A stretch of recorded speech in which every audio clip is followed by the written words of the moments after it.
Oh boy, okay. It's the morning. I've been awake for a while, but I just want to show what it's like on day 392 here of the perpetual hunger strike after 58 days no food. That when my brain starts to get going, I kind of get a little bit more momentum. But when I first wake up, it's like starting a train now. And I've been in some ways a little bit blessed to wake up in the mornings just inspired to just go. And I'm inspired, 10 out of 10 spiritual, but my physical is starting to get entrenched. But I'll pick up some steam here, and I'm just showing that you'll see me, it'll look confusing in my videos. You'll see me like awake and then like this. And that's what's happening is it's a real up and down roller coaster when you go this long without food. Your body's pulling from all over the place, so it's a little unpredictable, the drops and pickups. But when I'm in flow state, it goes. It's pretty predictable. It just flows, right? So hopefully you experience that too. So this morning I had to send a really, I think, powerful email to the Attorney General's Office of Alberta, and I put my energy into that this morning instead of the software, which is being built, which is good. It's happening in the background. But I came up with my survival brain is like, you need to eat, man. So I thought up a strategy I didn't really think about, and I'm going to try it today where I might be able to send out a couple hundred emails, because the two guys who were helping me yesterday send out these WhatsApp messages to all the 2,000 people that are wanting to help, the volunteers. And they got blocked, both of them. One got blocked for a week because he tried twice now, and the other guy got blocked. So we're not sure why that happened, because we're using WhatsApp business. Well, they were using, I think, personal. So we've learned a lesson there. So the other guy's going to try again. But we're being sort of hemmed in. So that was concerning. We didn't get to send out the 500, 700 messages we planned to yesterday. So I thought up a different strategy. My survival brain is doing that. But speaking of the courts, it reminds me of this woman on this other channel. And, she has brain tumors. And if you're watching now, I didn't catch your name. What is your name? I'll tag you in this post. And at first when you're judging somebody, you're thin slicing. Usually in 0.8 seconds you decide a lot, like 80% about somebody. But I've learned to counteract that prejudice in our subconscious minds. So I always give people a lot more benefit of the doubt, and I'm usually a pretty good character to get past this superficial culture that we're in. And you said something that caught my attention, that triggered the inner Messiah, the inner universal logic and the wisdom. And when people use words in a specific way, I recognize beyond the incoherence, the truth. So one of the things you're saying that sounds incoherent is you're saying you are the Jubilee. On one level, that makes some sense, because you're sort of conflating a noun with a verb, right? A Jubilee is an activity, it's an event, and you are a human, you are a person. So it sounds confusing to ordinary people, right? How can a person be an event? You are the Jubilee. It might be more accurate to say you are the enactor of this Jubilee, and you embody it. You embody this Jubilee. So wherever you go, you carry the qualities of it, meaning that instead of creating more debt wherever you go, you liberate people wherever you go. So on that level, I can make sense of what you're saying there. But for most people, it sounds schizophrenic and crazy, right? You're mixing up categories that don't belong together. But when you're in speculative thought with universal logic, you know how to make sense of schizophrenics, because a lot of people are not as crazy as they sound. A lot of them are mystics that do have rationality, but they're transcending. Some people are actually just confused because their brains are distorted and they're mixing up things for real. So being able to distinguish that is important. So when you're talking, you said something that validated this more rational interpretation. And I don't mean rationality in terms of the dead rationality that's killing the world. This living, intense, the wonderful kind of rationality that's kind of awesome, awe-inspiring. What you said next was about flow state and extrinsic motivation. And not many people know that word that term extrinsic motivation. You have to study to know that. So that gives me an indication that you are not at a surface level of your technology, the cooperative that you're talking about, which means you've caught my attention, that there's potential here, that we're not operating in an actual delusion, even though you are having troubles with mediating different sides of reality, right? You're saying when you can't talk and flow, you get aphasia, which makes you, if you're going to be a leader, that makes you, it's a big risk, because when people rely on you and you falter in that way, then you can't lead them, right? And a good leader is universal, at least in terms of the universal role. A specific particular leader in a specific mode, that's where each one of us feels essential as a moment of the whole. So each one of us has our moment, our place. And what you said was, I'm surprised you know about the patent. I actually have it running, as you might have heard from my video. So I'm intrigued here. I think we have potential, as long as you're a little bit reliable.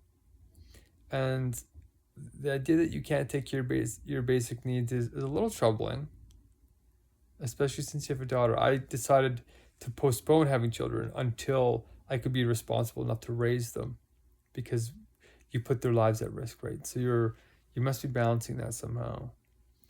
But taking care of your immediate environment to a certain degree is a part of being responsible. I'm having a hard time doing it now because there's no sense in doing it for a good reason. I'm doing it enough to stay afloat because I'm under such incredible pressure. And it's funny, almost everything you said that you're doing is what I'm doing too. It's great. I think we're aligning. So you said, take on the courts with you, dismantle the courts. I literally sent the message to the Attorney General's office of Alberta, my province, today. Because I'm seeing them on June 30th in court, because I'm suing the government here for blocking the impecunious, the poor, which is usually those that are disabled, right, in our current system. They blocked their right to appeal in a very clever separation of powers between the executive branch of government and the judicial branch of government and the legislative branch. So it's a very sophisticated way of preventing the poor from being heard. And the Messiah, of course, and the Jubilee, of course, has to liberate the poor to have a legitimate chance at ending the poverty cycle and the poverty trap. So I'm not just talking about doing it. I've been doing it for 2.5 years. I've taken on the healthcare. I was in a mental health. They locked from my first hunger strike. They locked me in the hospital for 8 weeks under high observation, and I got out with no disorders. I don't have brain tumors. All I did was enact my charter rights.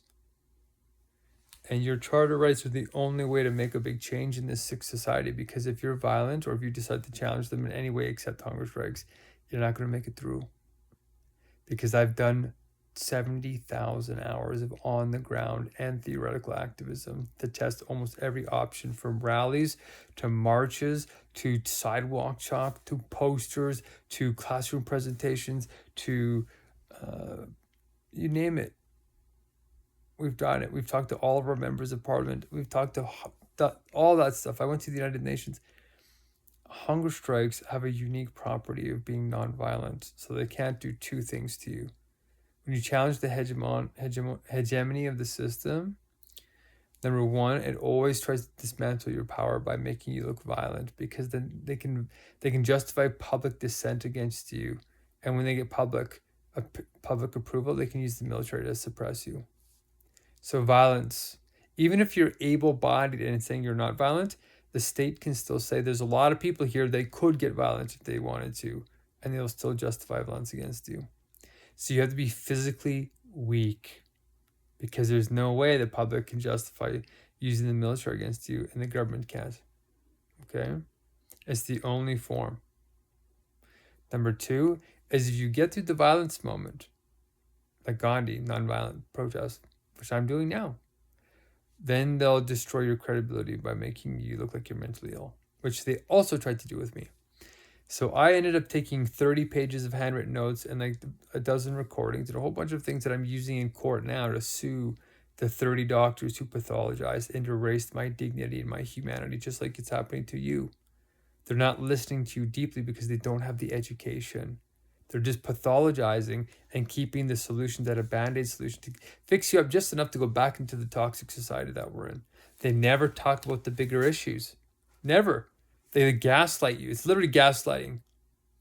So I called out a bunch of cognitive biases because I've studied them, right? Look at Daniel Kahneman's Thinking Fast and Slow. It's a genius book. I think he won the Nobel Economics Prize. If we did an analysis, a meta-analysis on how the doctors analyze psych patients, they're the ones that are abusive. So I reinvented the psych ward and turned it into a spirit ward as the sixth divine decree of God's government, or the wise government. So not only am I taking on the system, we've designed policies, real policies, on my lived experience over 8 weeks using high-level argumentative analysis and also meta-analysis to figure out why are we pathologizing the people who have wisdom versus the people who are just smart. Doctors have high IQ. That's what we measure for. High IQ doesn't mean high UQ. But UQ is the universal quotient. It's the measure of wisdom itself, which is missing in most cultures. So real leadership is based on wisdom, and you have some wisdom. I recognize that. But the definition of wisdom needs to be clear, and we define that with universal logic for the first time.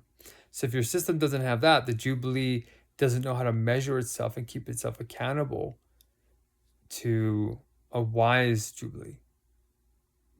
So if you don't know if you're doing something wise, because you can do the Jubilee in a wise way or an unwise way.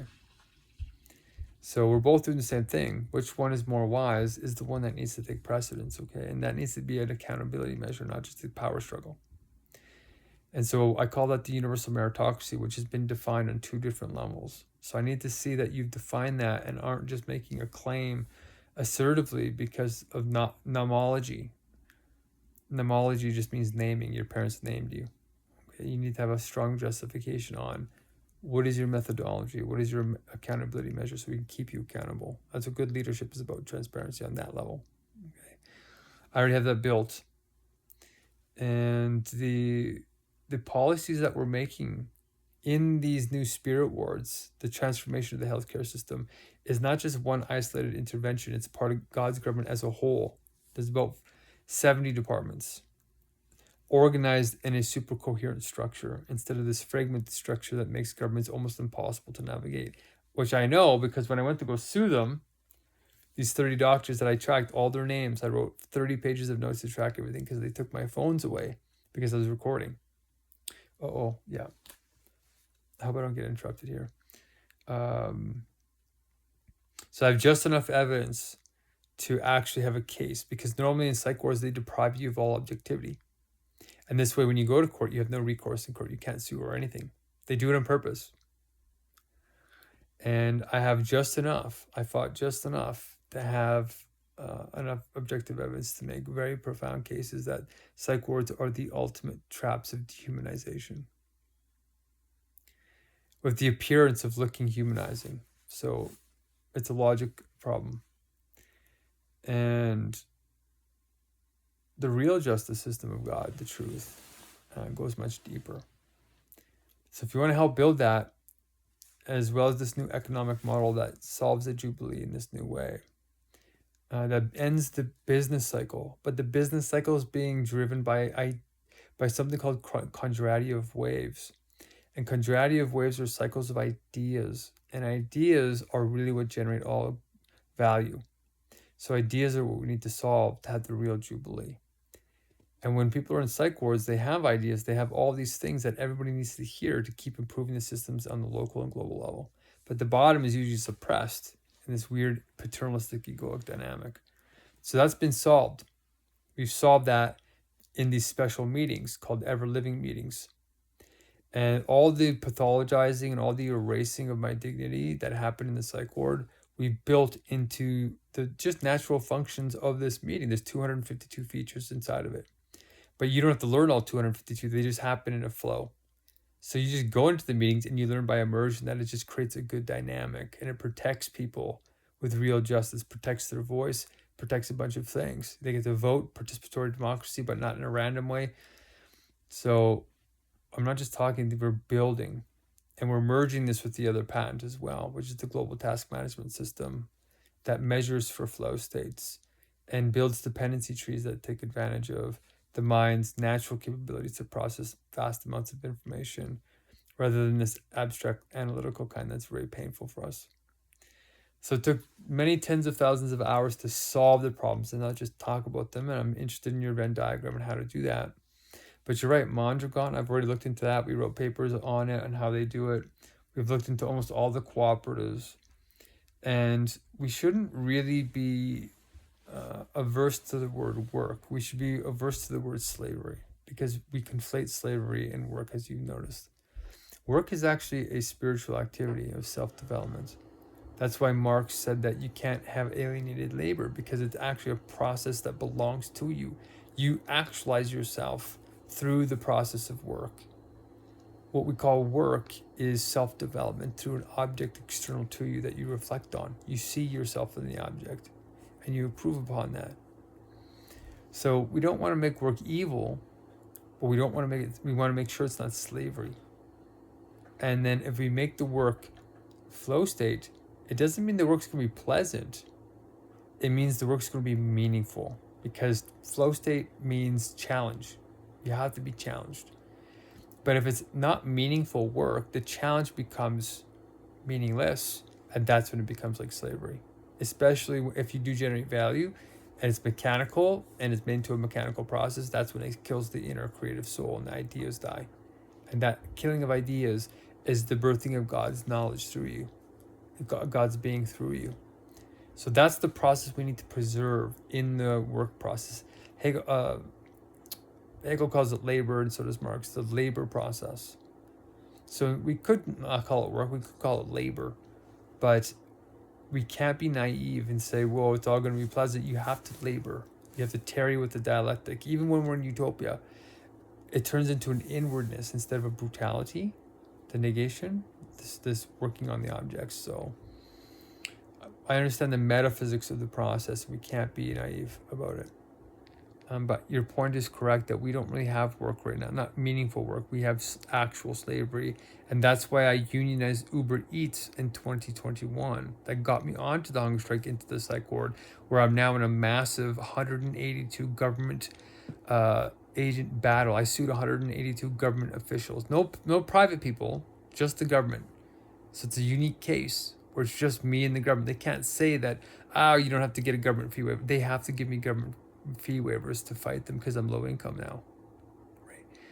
And they hired 7 elite law firms to take me on. One of them is the Canadian Medical Protective Agency that has $5 billion in their legal defense fund. So when you say, help me take on the legal, I am taking on the legal system right now. I filed 150 motions in the last 2.5 years by myself. Now AI is supercharging it. I know the legal system inside out, and we've redesigned it in God's government. So I know what I'm talking about here. And I'd like to invite you into my court case to see if you can lend your genius, or if you know anybody else, some of your friends. You said, I know you said you didn't have any friends, but you said somebody else's friends came to you or something. I tried to get Mind Freedom International on this. I'm part of their SHIELD program, a whole bunch of that stuff. I've done Mad Canada. If you look at all that stuff, I looked at all of it. I've contacted 250 lawyers, law firms. I've gone to the nth degree. I've spent thousands of hours on this case.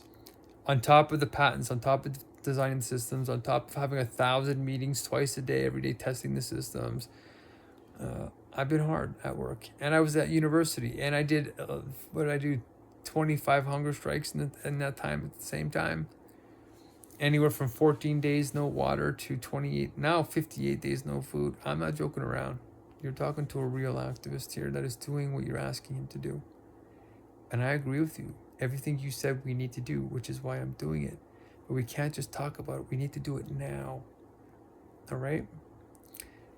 And I invite you into God's government if you haven't started, because you are somebody that's working close enough in the right direction that we actually can work together. And I recognize the genius in you when other people don't. And I think there's potential here. I have a very rare team of people that are floating around trying to pull this off.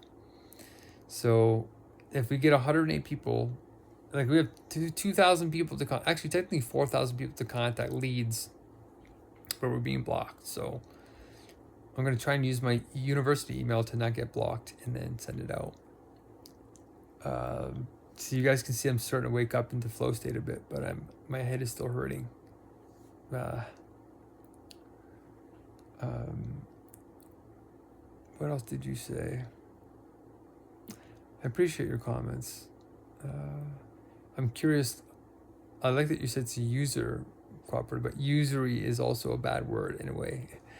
It's more about utility, but you don't want it to be about utility, because then you're going to get into utilitarianism and into these weird things. You want to sort of promote these higher values of sacredness, while also ephemeralizing and optimizing for flow. So it's sort of the sublation of utility and deontology. Okay, so I feel like I'm very curious about you now.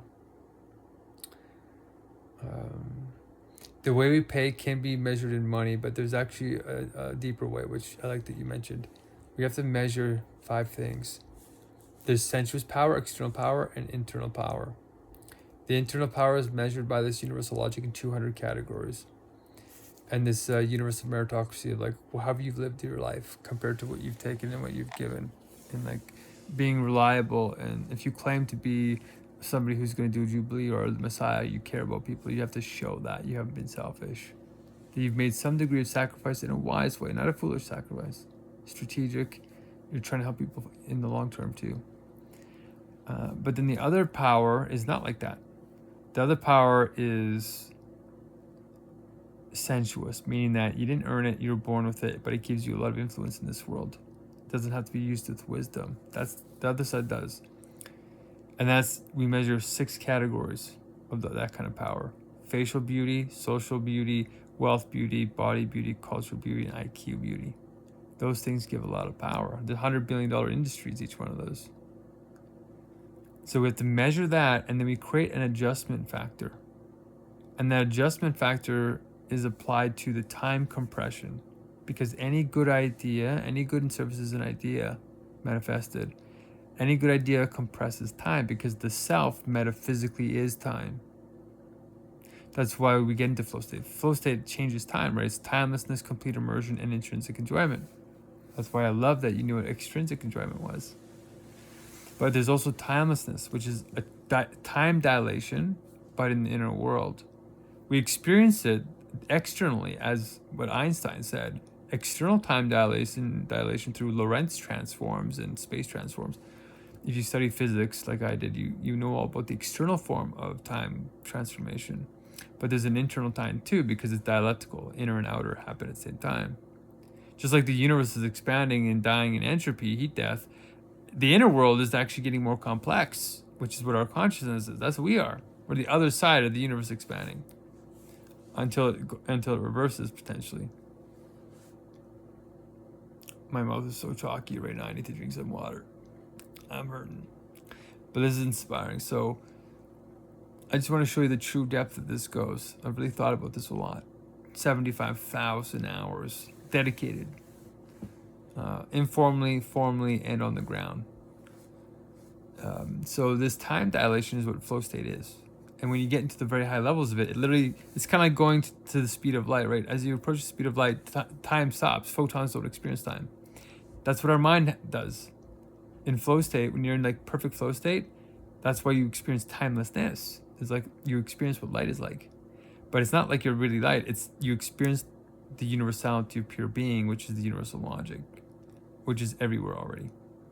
And explains all those mystical experiences and all that, but in a rational way, not in an ungrounded psychotic way. If you go out psychotic without that ground, you end up doing irrational things, and that's when you do hurt people. Okay, so there is real mental illness, and only 10% of people are helped by the modern medical system, but those 10% need it, like severe. But the 90 other percent are being misdiagnosed for profiteering, and that's where the spirit wars are going to change, is making sure that that discernment is made responsibly and not as a liability to pass off because the insurance companies are taking over the hospitals, which is what I found out the problem is. That's why doctors do it. My sister's a doctor. My best friend was a psychiatrist, so I know very, very well the system on both sides. So this is the system I'm going on blasting a trail. And I don't have a lot of time to work with people that haven't actually developed their system because it'll take them too long. We need to be doing this now. And we can create critical mass through this new meeting model that helps solve the fragmentation. And then build God's government from there and teach them from there. It's like the new education system, the new justice system, the new mental health system. All the systems are in one meeting structure, but they flow because they're not fragmented. They're super coherent due to the universal logic and the metaphysics of time compression. Okay, so we're going to time compress properly, get that flow state going. And that's our focus too. And the more ideas we generate, the more the time compresses. Good ideas, true ideas, right? That will stop the contrariative wave because we share those ideas universally now in the right way. We still reward for individuality and stuff like that, but not in the abstract, toxic way we do now, which is leading to rampant wealth concentration because of those 6 categories. They're not being adjusted for, the 6 sensuous ones. Okay? And somebody who's going to power struggle with me has to show that they meet the universal meritocracy. I just show that right away. Do you know how to define wisdom, and can you measure it?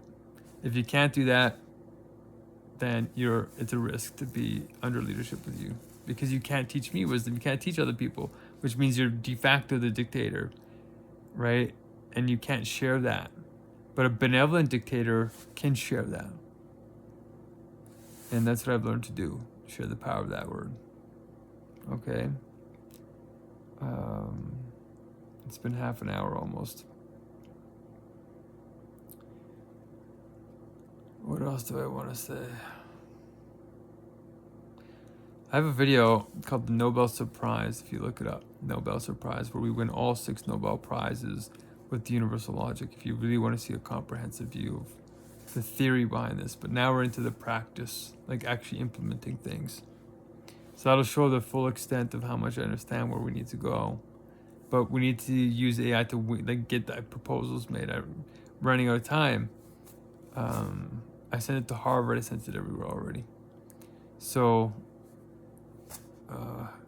it looks crazy at first, right? But you understand that pathology. If you think a little more deeply, you know how to recognize, not just you, but like if ordinary people know how to recognize this universal wisdom more deeply, they can start to see the genius and the madness. And I'm very happy you know your limit, that you aphasia, and you know where your limit is. That's part of wisdom. And that will help us determine where our positions are, where we mutually respect each other in essence. We can't separate. We're both, if we remove either one of us, the thing can fall apart, the movement can fall apart. So that's where you feel significant. That's where we need to go. That's the godliness, the truth. Okay. So when we pay people, it'll be in that adjustment factor and time compression. But you can still put a dollar value, but the dollar value can't be abstract. It has to be adjusted. And I think we do that. It's a very simple adjustment, which makes it practical to do. And that's where our meetings will rotate and share those categories and share a bunch of stuff in a much wiser way, following the pattern of the universal logic, which is the metaphysics of the structure of pure wisdom itself. Okay. All right, I hope that was helpful to you. I hope you learned something. And I'm open to learning from you as well. So let's see where we can go, but we have to go fast. I'm already moving quite fast. And I have lots of places where we could tie in your ideas if you have them, and try and give you respect for those. But I need some degree of actual cooperation and not just competition at this point.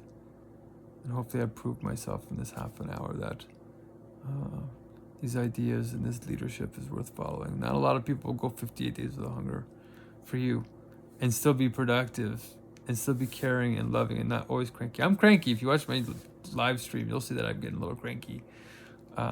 I had water spilt on my bed last night, so I couldn't sleep in the middle of my bed. I was like, oh man, one of my bottles leaked.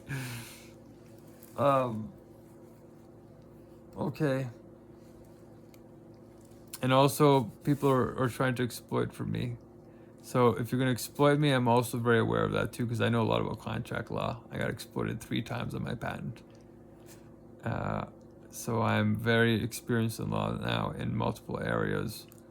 And if people aren't going to be reciprocal and fair, God's government is fair. That's why we call it fair world spirit. So if you're fair and your Venn diagram works, I would love to work with somebody who understands that dynamic. It sounds like you do. So let's get to the proportionalities and let's flow. Okay. All right, everybody else, hopefully you enjoyed this conversation as well.